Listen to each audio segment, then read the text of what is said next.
So I had a lower unit that the shaft got bent on it. I tried to pull it out in the carrier.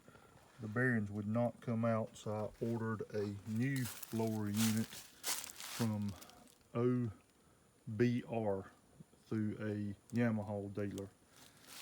This is the new one.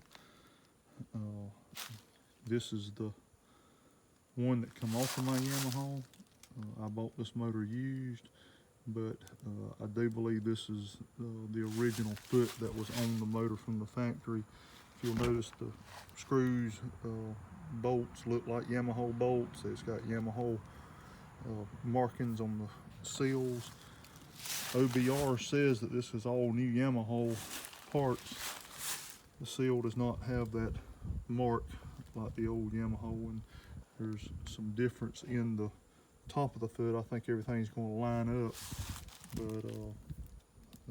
but anyway, just wanted to let people know this is the way it was listed as Yamaha new lower.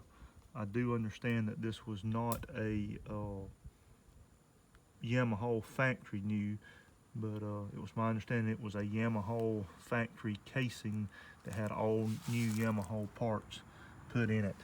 But in any event, this is the box that come in. It came with no instructions. There are some instructions on the internet website for the dealer that I bought it from. We'll see how it works. I have taken my water pump off. I've just put in these two plugs, but I'm starting to move things over from the old one to the new one.